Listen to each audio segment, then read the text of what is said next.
Kemarin waktu iseng-iseng ngecek DM Instagram, gue terima pesan seperti ini.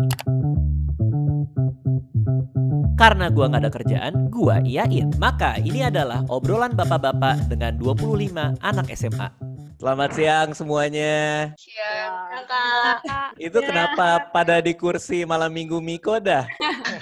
Gue pengen nanya sama Marcella. Iya, kenapa Bang? Jadi ada berapa orang yang lo DM? Pasti gak cuman gue. Enggak, cuma Bang Dika doang satu-satunya. Aku iseng banget. Oh ya, minimal Atta Halilintar lah lo DM juga lah. Bang Atta ngomongin kura-kura dong di Zoom. Nggak mau kayak gitu. Nih jadi ekskul apa nih, Sanur FM ini radio ya? Ini radio. Nah, sebenarnya aku mau jelasin dikit ya, Kak. Ini siapa yang ngomong nih? Gue nggak tahu siapa yang ngomong. Vicky, oke. Vicky, Kak, aku moderator. Christian DTP, muka lo terlalu deket sama kamera. Nge-lag dia. Gimana Vicky? Sorry tadi ya, lo lagi ngomong ya? Jadi sebenarnya Sanur FM ini kan organisasi radio di SMA Santa Ursula kan, Kak. Nah, kita tuh kayak punya sapaan pendengar gitu. Tiap kita bilang Sanur FM, semuanya pada jawab Sanur FM. Sangat tidak kompak ya kalau internet ya.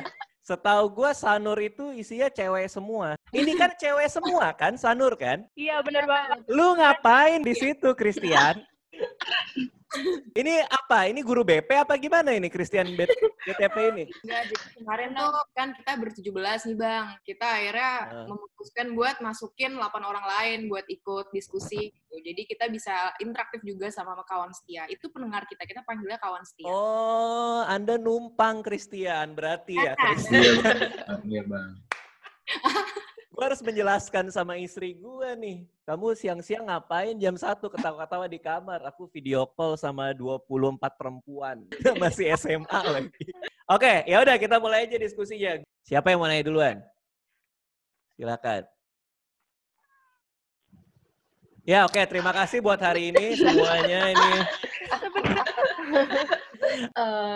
Ini sih Bang, boleh nggak bagi tips and tricks gitu ketemu calon mertua Suka. ala Bang Radit?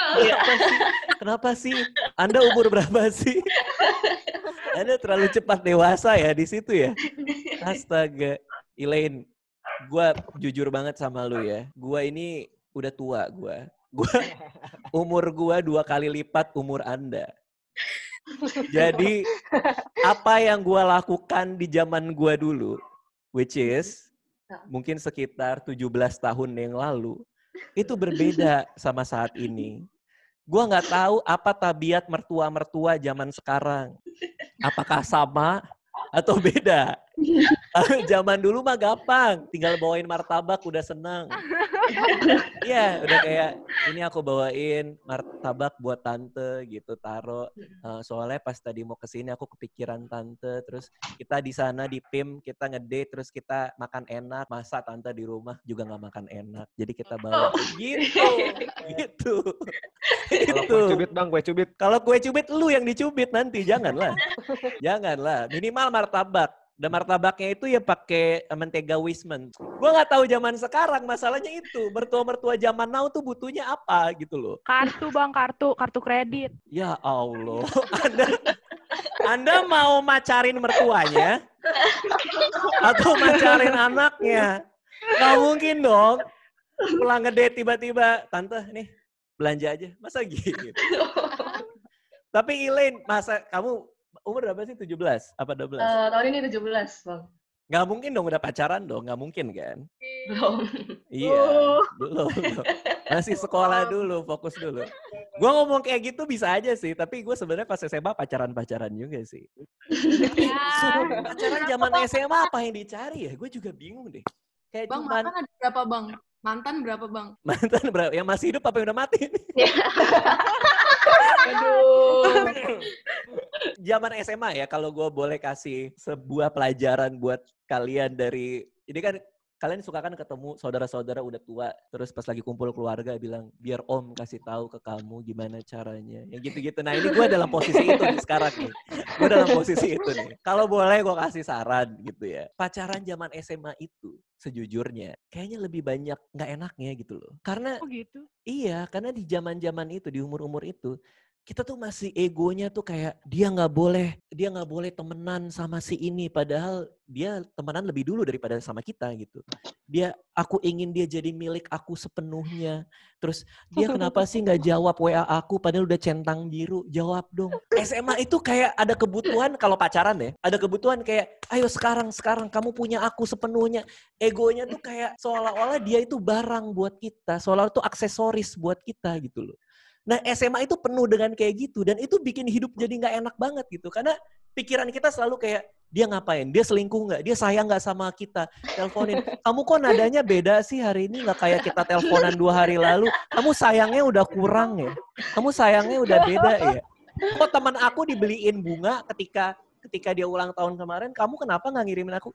Jadi begitu banyak tuntutan, begitu banyak begitu banyak hal-hal yang harus dipenuhi sebagai syarat sebuah hubungan ketika kita SMA dan pacaran gitu. Nah, gue ngerasain banget bedanya dalam hubungan gue saat ini gitu ya. Kayak gue kan nikahin Anissa setelah pacaran cukup lama gitu.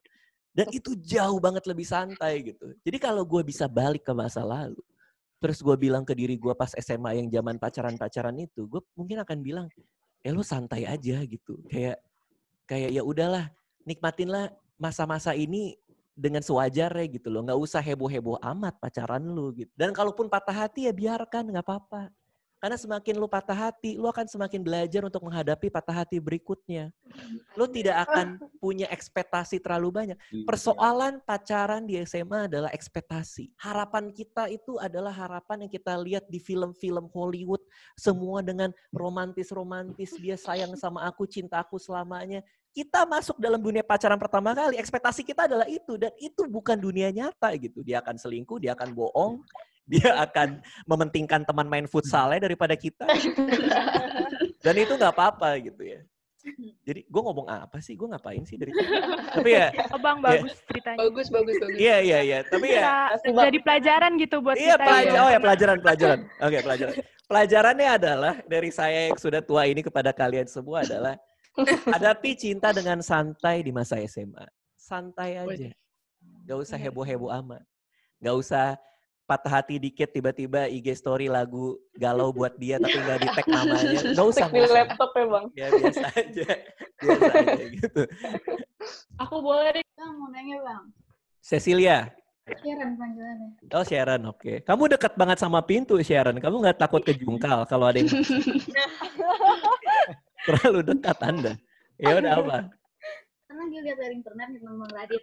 Terus ada fun fact katanya Bang Radit nih punya trauma sama cewek bercelana Aladin. Itu beneran gak sih? Gue pernah bikin stand up. Gue pernah bikin stand up komedi. Soal kenapa sih kok cewek suka pakai celana yang gede di bawah, ya kan? Jadi bukan trauma sih sebenarnya, cuma komedi doang gitu. Nah itu kejadiannya adalah ketika gue, ini Anissa tahu nggak ya? Anissa kayaknya nggak tahu ya. Jadi aja ya. Gara-gara dia, gue ngedate sama dia di PS, dia pakai celana itu. Gue kayak ini apa gitu kan? Dia sayang gitu, dia lambein tangan. Terus gue ngeliat kenapa dia besar sekali di bagian paha ke bawah gitu. Dan apa fungsinya gitu? Apakah saya lebih tertarik dengan perempuan berkaki besar sampai paha? Kan tidak. Jadi tapi gue mendem, gak gue bilang. Gue mendem, gue sampai rumah, gue tulis gitu. Nah apa sih cewek kok gini. Dan akhirnya jadi komedi gitu. Jadi itu berangkatnya dari situ. Jadi bukan punya trauma ya. Alea mana? Ini ada istri gue nih. Coba say hi. Mereka nyari Alea bukan nyari kamu. Aleanya gak ada. Halo Kak. Alea mana? Belum mandi, masih pakai daster. Alea baru banget tidur, sorry ya. Udah ya, dadah. Hai Kak. Kamu masih nyimpen celana Aladin kamu nggak? Aku suka banget ngeliat kamu pakai itu. Hah? Aku baru ngomong ke mereka kalau aku suka banget ngeliat kamu pakai itu. Ih, suka banget aku. Apalagi kalau ada angin, kaki kamu kelepek-kelepek gitu ke bawah gitu. Aku suka banget ngeliat kamu pakai itu. Kalian ada yang punya nggak? Kan sempat nge-hits kan? Sempat nge-hits katanya. Kalian ada yang punya nggak, kata Anissa? Punya Kak. Punya. Kak. Oh, pada bilang nggak punya. Christian punya katanya. Christian bukan cuman punya celana Aladin, Aladinnya dia punya. Dia melihara jin nih kayaknya di Christian. Udah ya. Aku mau ngobrol lagi nih. Bye, Kak. Bang. Collab bareng, Bang. Ya Allah, ya Rabbi. Ya Allah. Ini konteksnya kita sedang berdiskusi, Chris. Kita sedang sharing. Tiba-tiba, Bang, collab, Bang. Nggak ada basa-basinya lu. Oh, Micha, oke. Micha Florence. Apa pertanyaannya? Bang Radit kan orangnya kayak introvert gitu kan, setahu aku ya. Kayak orang. Tapi gimana sih kesannya di panggung itu Bang Radit ekstrovert banget gitu loh. Jadi gimana Bang Radit bisa bagi personality gini, jadi in real life sebenarnya nyamannya sendiri, tapi untuk berlangsung hidup juga sebagai komedian harus jadi ekstrovert yang ngumpul sama banyak orang. Gimana sih caranya biar nggak bingung sebenarnya gue tuh orangnya kayak gimana sih? Itu Bang sebenarnya. Ini pas gue SMA di 70 ya. Di SMA 70. Anak bulungan. Waktu itu gue dari sekolah udah introvert sih. Dalam artian gue nggak suka ketemu banyak orang gitu loh. Definisinya dulu ya, introvert atau extrovert itu sebenarnya lebih ke soal energi gitu. Jadi kita akan ngerasa capek sebagai seorang introvert, kita akan capek kalau kita ketemu dengan banyak orang. Kalau kita di keramaian apa segala macam tuh capek. Gue pas zaman sekolah dulu kayak gitu. Makanya gue tidak ikut organisasi gue nggak ikut. Dulu ekskul gue adalah PMR, Palang Merah Remaja. Jadi kerjaan gue adalah ketika lagi upacara, gue di belakang nungguin orang pingsan aja gitu. Begitu ada pingsan, gue bisa ngadem di pos.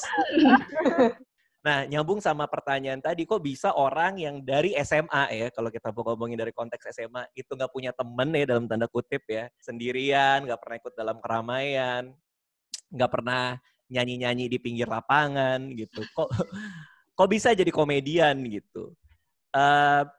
Ada perbedaan mendasar dan ini banyak salah kaprahnya antara introvert sama pemalu atau susah bergaul. Karena ini dua hal yang berbeda. Jadi gue tuh nggak malu buat tampil di depan banyak orang.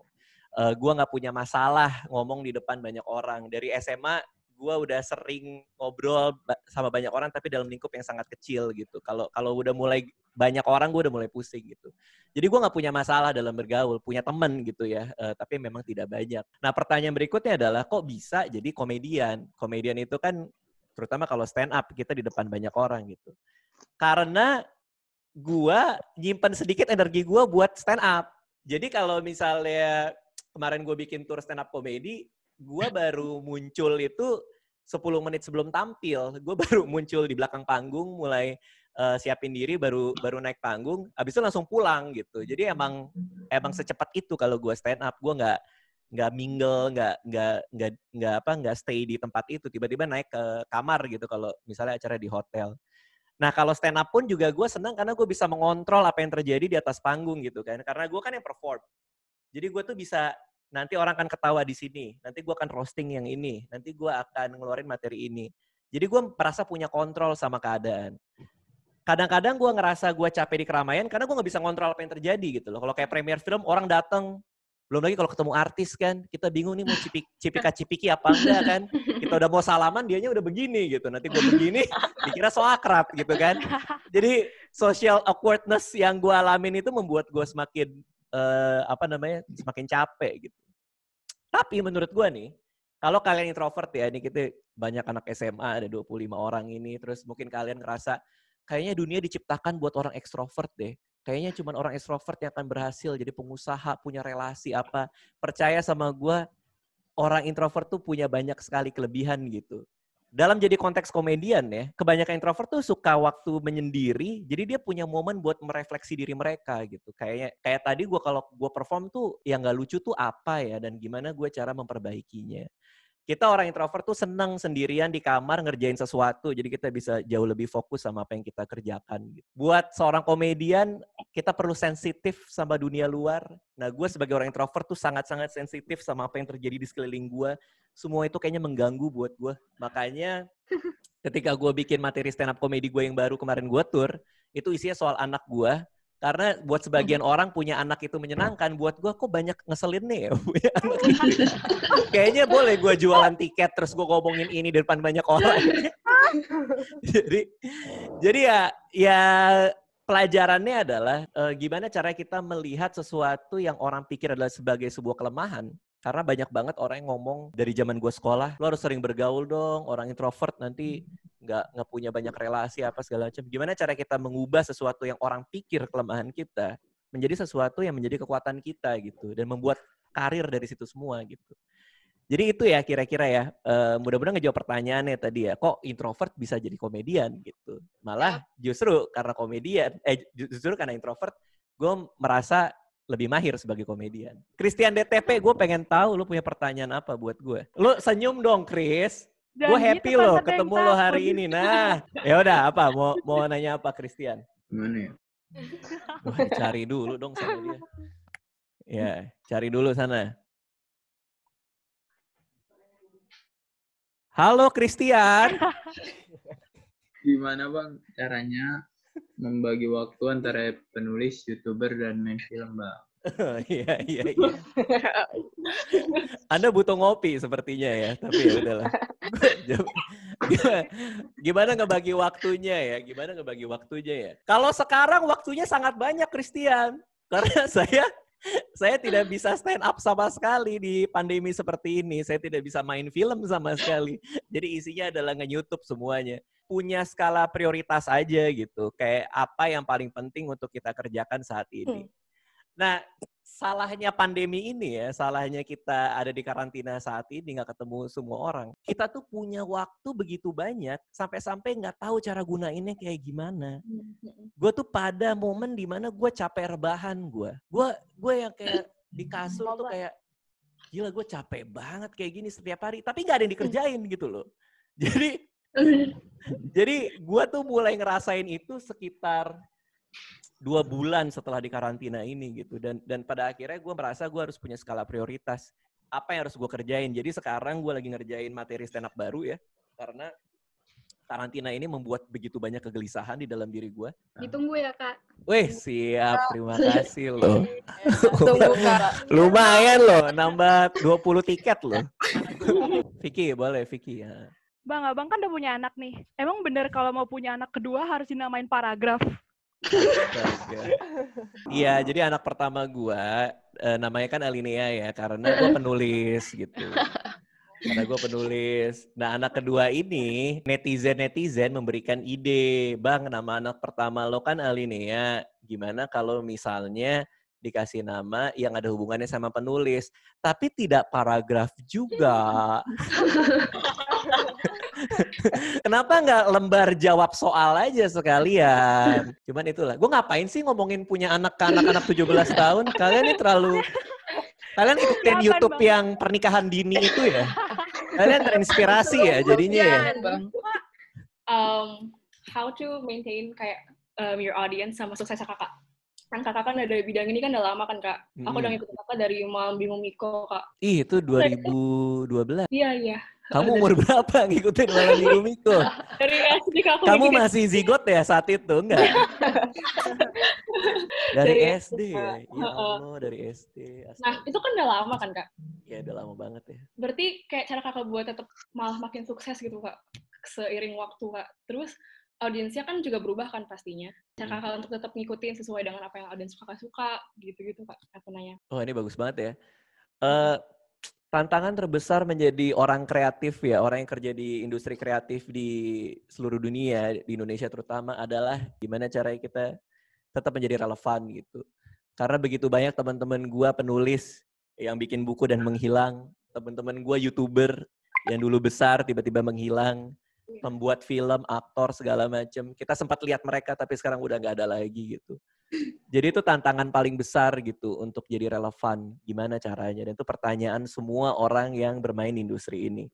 Banyak orang memilih dengan cara masing-masing gitu. Ada yang supaya tetap relevan dan tetap dibicarakan itu bikin sensasi ada. Ada yang bahkan artis-artis itu banyak banget yang supaya tetap relevan dan dibicarakan itu pura-pura pacaran sama manajer saling mengatur.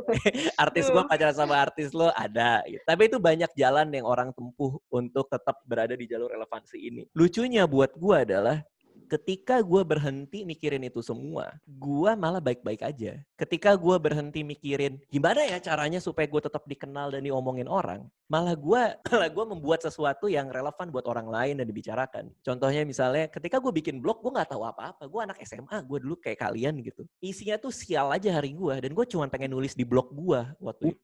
Salah satu ceritanya yang banyak dibaca orang adalah, jadi di SMA 70 itu ada pelajaran bahasa Perancis. Jadi kita tuh disuruh milih. Hey, kalian mau belajar bahasa Perancis atau belajar bahasa Jerman? Jadi di kelas itu orang bisa milih. Yang belajar bahasa Perancis ya udah belajar bahasa Jerman keluar, nanti begitu minggu depan bahasa Jerman masuk, Perancis keluar. Gue pas SMA, gue murid yang bandel lah, maksudnya bodoh amat gitu loh. Gue kadang ke sekolah pakai sendal jepit, jangan ditiru ya. Gue nggak tahu PR apa hari ini. Gue semua buku gue, ini juga jangan ditiru ya. Semua buku gue kali SMA 70 tuh ada mejanya tuh bolong. Jadi gue nggak pernah bawa tas ke sekolah. Semua buku gue tuh di situ. Sama Bang. Sama, nggak mungkin anak Sanur rajin-rajin pasti. Ada locker Bang. Locker. Ada. Lebih keren sih pakai locker. Oh iya, dari namanya aja beda dengan saya ya. Di sekolah saya tuh meja bolong. Beda sama locker.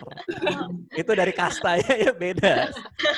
Oke, jadi itu gue taruh di situ. Nah, suatu hari gue ini ada ujian. Dan gue gak pernah tahu tuh hari ini ulangan apa, segala macam gue gak pernah tahu. Ujian bahasa Perancis. Ujiannya gampang banget ulangannya. Cuman sebutkan 1 sampai 100 dalam bahasa Perancis. Ya, jadi gue dapat lembarnya 1 apa, 2 apa, 3 apa, 4 apa dalam bahasa Perancis apa aja gitu. Nah, gue kan gimana nih, gue nggak ngerti nih caranya gitu. Nah, terus gue ubek-ubek lemari kan mau nyontek gitu maksudnya. Gue nemuin kertas. Kertasnya itu 1 sampai 100. 1 sampai sama dengan apa, 2 sama dengan apa, bahasa asingnya apa gitu. Nah, gue happy banget dong, kayak gila ini contekan ini. Gue beruntung banget kok bisa ada contekan di laci gue. Gue tulis lah semua. Kasih ke gurunya kan, kumpulin. Minggu depan ya ulangan dibagiin. Gue dipanggil paling terakhir. Gue dapet 0. Terus si gurunya ngeliat terus sambil geleng-geleng. Dia ngasih geleng-geleng. Gue bingung kan, Bu ini semua bener gitu. Dia bilang, Radit, ini pelajaran bahasa Perancis. Kenapa kamu jawab semua dalam bahasa Jerman? Itu kertas punya temen gue yang ikut bahasa Jerman. Itu guru mungkin bingung kali ya. Ini orang kenapa jago banget bahasa Jerman, tapi kenapa di kelas saya gitu loh. Nah itu gue sedih banget. Gue ngerasa kayak, ya Allah ini kenapa gue goblok banget, bego banget. Gue tulis di blog gue pada saat itu. Dengan tujuan untuk terapi buat diri gue. Bahwa ini bodoh banget sih yang gue lakuin gitu kan. Nah ternyata orang suka sama ceritanya, orang menertawakan kebodohan gue itu. Nah pelajarannya adalah, ketika gue menulis untuk diri gue sendiri, ketika gue membuat sesuatu untuk diri gue sendiri, secara ajaib, sesuatu yang gue tulis buat diri gue itu, orang lain juga menerima gitu. Tapi lucunya, kalau gue nulis sesuatu untuk orang lain dengan anggapan orang bakal suka, itu jarang ada yang mau lihat gitu. Itu yang gue bingung. Malam Minggu Miko adalah salah satu hal yang menandai karir gue. Si Aurel nonton pas SD ya. Gue nulis bukan buat siapa-siapa itu. Gue bikin itu bukan buat siapa-siapa. Gue bikin Malam Minggu Miko tuh buat diri gue sendiri. Karena kenapa sih? Gue 4 tahun gak pernah punya pacar. Dan kenapa setiap kali gue ngedate sama cewek, itu pasti orangnya, kalau orangnya gak suka sama gue, ceweknya aneh. Kenapa gitu loh. Nah ini mungkin jawaban yang salah buat gue sampaikan pada Aurel ya. Karena kalau pertanyaan tadi gimana caranya tetap maintain relevansi dan tetap bisa survive di dunia kayak gini, jawaban gue adalah gue dengan menjadi diri gue dan membuat apa yang gue suka, malah fine-fine aja. Jadi ini misteri dari kreativitas, bahwa ketika kita membuat sesuatu untuk diri kita secara misterius, orang lain suka. Tapi kalau kita membuat sesuatu dengan pretensi supaya orang lain suka, malah orang jadinya nggak suka. Jadi take away-nya adalah, pelajarannya adalah buat kalian di Sanur FM yang pengen punya drama radio, pengen punya siaran, pengen punya apapun, pastikan apa yang kalian obrolkan di siaran kalian, pastikan drama radio kalian, pastikan YouTube yang kalian tulis atau segala macam, itu menservis diri kalian dulu dan penting buat kalian bikin. Ketimbang mikirin orang lain suka apa enggak. Gitu ya. Mudah-mudahan menjawab ya. Bang, aku sebenarnya mau nanya. Siapa nih? Marcella. Oke. Ya, jadi kan kita sekarang anak SMA nih. Kita udah mau masuk kuliah. Nah, untuk bedain cara kita sadar mimpi kita itu nggak bakalan terwujud atau menurut abang gimana gitu loh, kayak ekspektasi sama realita. Apalagi abang aja kuliah, terus tiba-tiba jadinya komedian gitu loh, Bang. Jadi menurut abang gimana? Aduh, ya, oke. Jadi gimana caranya kita mastiin bahwa apa yang kita lakuin itu nggak salah gitu di perkuliahan ya? Iya, tips and tricks gitu lah menurut abang. Oke. Marcel, kamu mau kuliah apa emang? Rencananya hubungan internasional. HI, di UI? Iya. Rencananya? Oke. Itu mungkin pertanyaan yang salah buat ditanyakan ke gue ya. Karena kalau lo nanya gue, Bang Radit, kenapa sih waktu itu masuk politik, kenapa ngambil jurusan politik di UI? Apa motivasinya? Apakah ada hubungannya sama komedian? Gue ngambil politik UI karena katanya waktu itu gampang lulus. Karena katanya cuma bikin makalah doang, katanya gitu. Udahlah, politik UI aja. Politik tuh bikin makalah, analisa berita. Kan lo tiap hari juga nonton berita gitu. Ternyata saya terjebak. Jadi itu agak salah juga ditanya ke gue. Karena gue milih jurusan juga ngasal gitu ya. Tapi yang gue bisa katakan adalah kayak gini. Bahwa apapun yang kita pelajari, itu nggak akan sia-sia. Karena dari politik yang gue dapetin selama kuliah adalah cara pikir perkuliahan tuh seperti apa gitu. Membangun argumen kayak gimana. Skripsi kita punya sebuah argumen yang kita harus jelaskan dan kita pertahankan di depan dosen pembimbing gitu misalnya. Jadi gue belajar itu di perkuliahan. Gue belajar banyak critical thinking di sana gitu. Jadi sebenarnya jawabannya lebih ke apapun yang kalian lakukan nanti. Marcel, Anda masuk hubungan internasional selama 3 tahun, terus di tahun ketiga tiba-tiba jadi artis TikTok gitu misalnya. Percayalah apapun yang Anda dapat di HI itu tidak akan sia-sia gitu. Karena kita dapat framework pikirannya, kita dapat pola argumentasinya, kita dapat referensinya gitu. Dan yang paling penting adalah kita dapat ilmunya. Karena banyak juga orang yang nanya ke gue, caranya jadi orang kreatif tuh gimana sih? Gimana caranya bikin begitu banyak karya dalam berbagai macam platform gitu. Caranya sebenarnya adalah untuk jadi orang kreatif, semakin banyak pengetahuan kita, maka akan semakin kreatif kita. Kenapa? Karena kreativitas itu kan membuat sesuatu. Untuk membuat sesuatu, kita perlu bahan. Nah, kalau kita nggak tahu bahannya apa aja, kita nggak bisa bikin apa-apa. Kita nggak mungkin bisa bikin mobil kalau kita nggak tahu yang namanya roda, setir, sama tempat duduk. Kamu masuk HI mau jadi artis TikTok, berarti gue sia-sia dong kuliah HI. Enggak kok. Banyak yang bisa diaplikasikan juga ke situ gitu. Siapa tahu TikTok kan soal kondisi geopolitik di Rusia gitu. Apa ya? Yang tadi rencana collab sama kayak artis-artis penyanyi lain gitu kayak Ariel Noah gimana? Kapan collab sama penyanyi-penyanyi lain nggak tahu juga ya. Mungkin ya karena Bang, terakhir. Gitu. Keren-keren tahu sekarang penyanyinya. Iya. Requestin dia dong, Bang. Iya, gue juga pengen banget collab sama penyanyi, tapi setiap penyanyi yang gue WA, gue ajak collab, tiba-tiba ngeblok gitu. Jadi gue nggak tahu apa.